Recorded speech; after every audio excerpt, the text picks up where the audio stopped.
आप सभी को कार्तिक मास की प्रातःकाल की प्यार भरी राधे राधे। सुख दुख इस संसार में साथ साथ चलते हैं। जैसे एक कदम आगे बढ़ता है, एक कदम पीछे होता है और अपनी मंजिल को पाने के लिए चलते रहते हैं।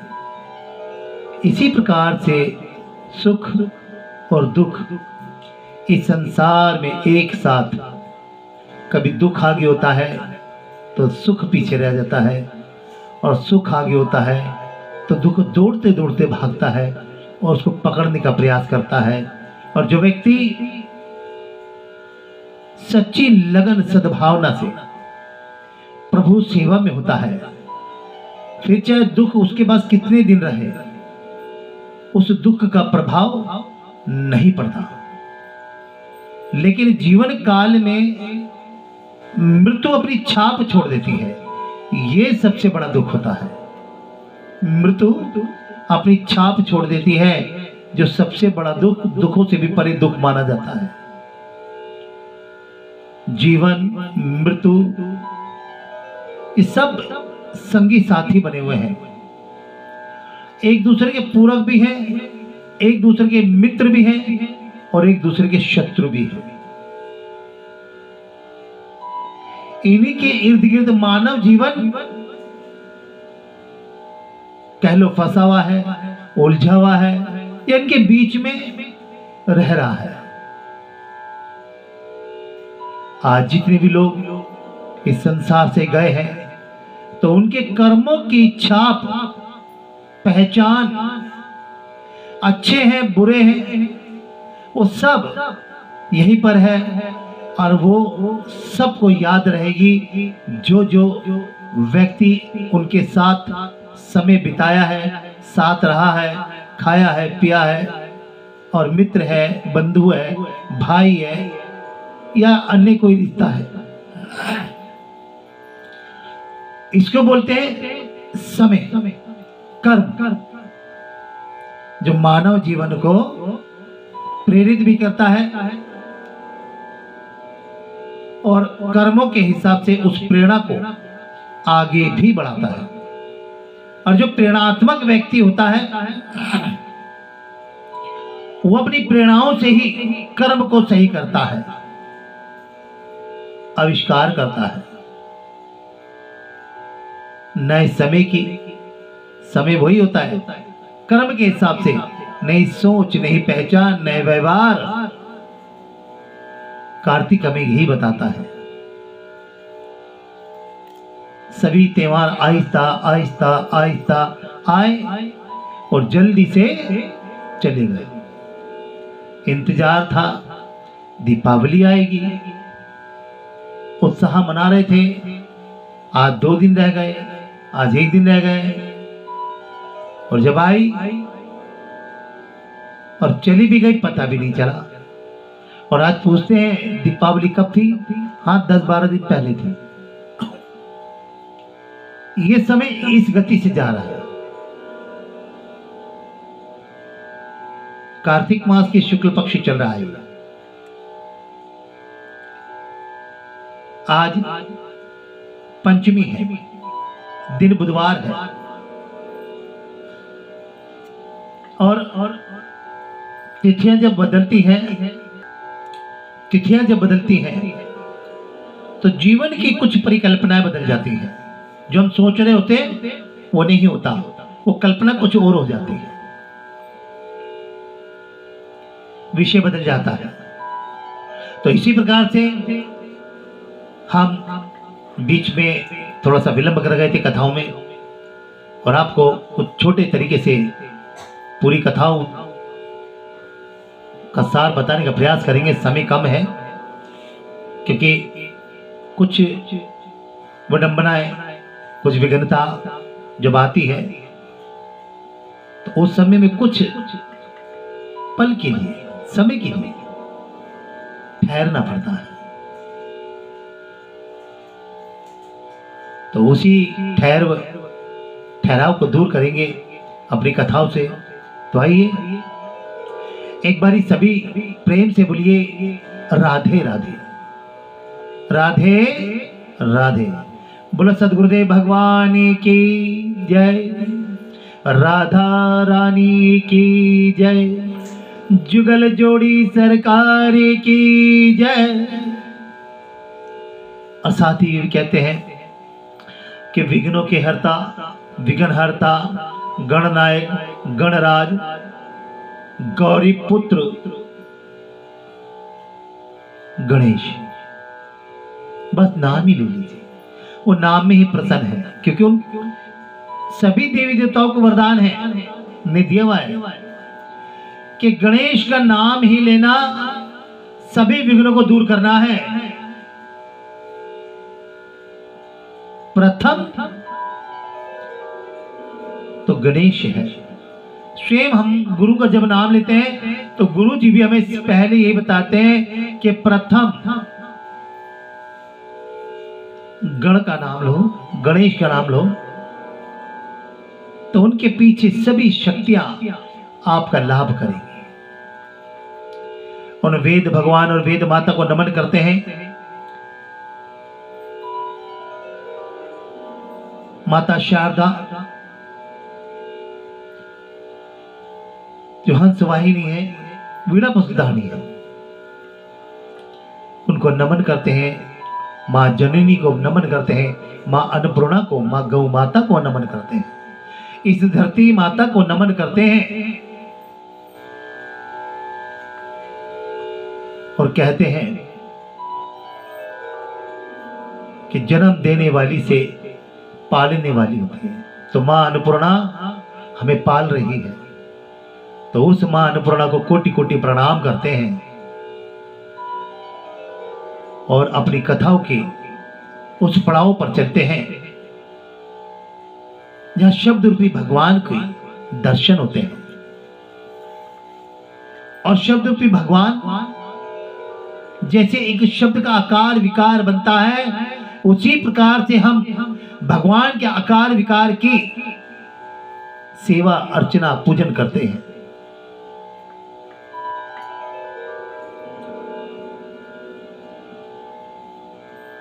तुलसी विवाह भी दौड़ा दौड़ा आ रहा है। शायद हम जब तक अपनी कथाओं के पड़ाव को पार न कर पाएंगे, लेकिन फिर भी हमारी कोशिश होगी कि जहां तक भी हमारी कथाएं जाएंगी अवश्य आप तक पहुंचाने का प्रयास करेंगे। जो पढ़े सुनेगा इसे वह होगा भव से पार, जो पढ़े सुनेगा इसे वह होगा भव से पार। श्री हरि कृपा से लिख रहा अगला अध्याय अपरंपार। राजा पृथु बोले कि हे श्रेष्ठ मुनि, नारद जी, आपने कार्तिक मास के व्रत में जो तुलसी की जड़ में भगवान विष्णु का निवास बताकर उस स्थान की मिट्टी का पूजन करना बतलाया है। अतः मैं श्री तुलसी जी के महात्म्य को सुनना चाहता हूं। तुलसी कहां और कैसे उत्पन्न हुई? अब यहां पर तुलसी का प्रारंभ होता है। कहते जिस दिन से आप तुलसी का नाम लेना शुरू कर देंगे कथाओं में, वहां पर भगवान शालिग्राम स्वयं उस घर में रक्षा करते हैं। तुलसी जी के महात्म्य को सुनाना चाहता हूं। तुलसी कहां और कैसे उत्पन्न हुई, ये बताने की कृपा करें। नारद जी ने कहा, राजन, आप सावधान होकर तुलसी जी की महत्ता तथा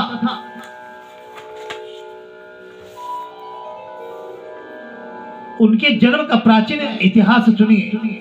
अगर जहां तुलसी के इतिहास का थोड़ा सा भी वर्णन आता है तो मान लीजिए आपकी कार्तिक कथाएं पूर्णता से, संपन्नता से अग्रसर होकर आपका लाभ करने के लिए तत्पर है, ये मान लीजिए। एक समय जब देवगुरु बृहस्पति और देवराज इंद्र कैलाश पर्वत पर शंकर जी का दर्शन करने गए तो भगवान शंकर अपने भक्त की परीक्षा ली उन जटाधारी दिगंबर ने उनके मार्ग में अवरुद्ध डाला, अवरुद्ध डाला। यद्यपि वह तेजस्वी, शांत, लंबी भुजा और चौड़ी छाती वाले गौर वर्ण अपने विशाल नेत्र से युक्त तथा सिर पर जटा धरे वैसे ही बैठे थे, तथा उन भगवान शंकर को ना पहचान कर इंद्र ने उनका नाम, धाम आदि परिचय पूछा और कहा कि शंकर जी अपने स्थान पर है या कहीं गए हैं।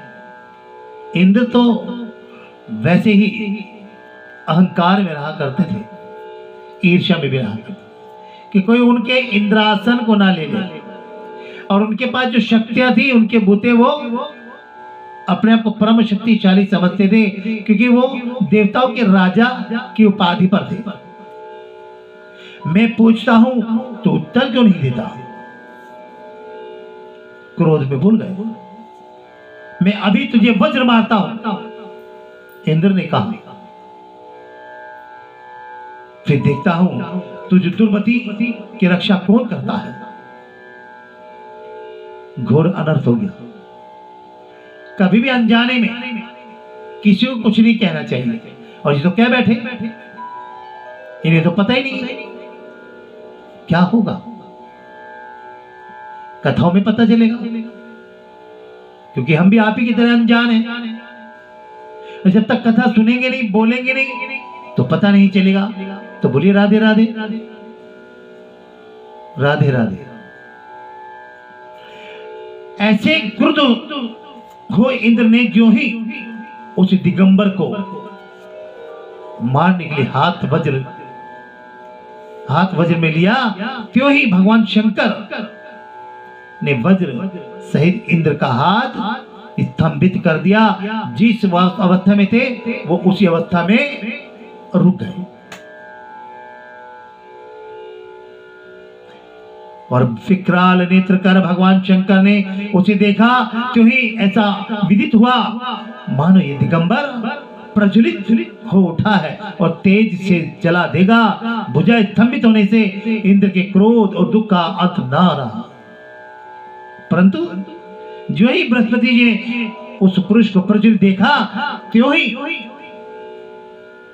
अपनी बुद्धि से उनको शंकर भगवान जानकर प्रणाम किया और दंडवत कर बहुत सी स्तुति की।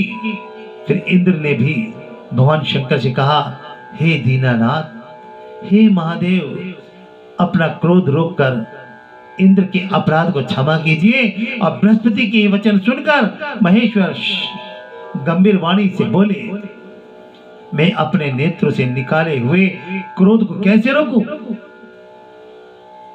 अब देखिए यहां बड़ी विशेष बात है, आंखों से निकले हुए क्रोध को कैसे रोकूं?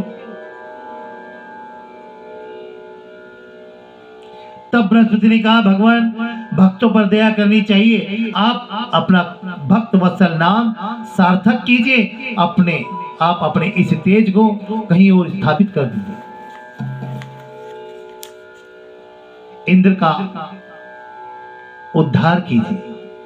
तब भगवान शंकर ने गुरु बृहस्पति से कहा कि मैं तुम्हारी स्तुति से प्रसन्न हूं, जो तुमने इंद्र को जीवन दान दिलवाया है। मैं विश्वास करता हूं कि मेरे नेत्रों की अग्नि अब इंद्र को पीड़ित ना करेगी।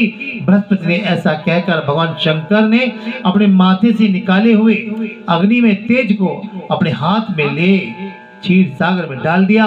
फिर लीलाधारी भगवान अंतर ध्यान हो गए। इस प्रकार जिसको जो जानने की इच्छा थी, उसे जानकर इंद्र और बृहस्पति अपने स्थान को चले गए। बोली राधे राधे, बोली राधे राधे। हरे कृष्ण मुरारी, श्री बांके बिहारी लाल की जय। अब यहां पर वो चले गए बृहस्पति, और वो तेज क्षीर सागर में डाल दिया गया। अब उस तेज का क्या हुआ? क्या क्षीर सागर में जाने के बाद वो क्रोध का कोई रूप हुआ? क्या क्षीर सागर वो तेज सहन कर गए? अगले अध्याय में हम आपको जरूर बताएंगे। बोलिए राधे राधे। बाके बिहारी लाल की जय, सदगुरुदेव भगवान की जय, हरिहर पावन धाम की जय, बाबा सुयोगमणि महाराज की जय।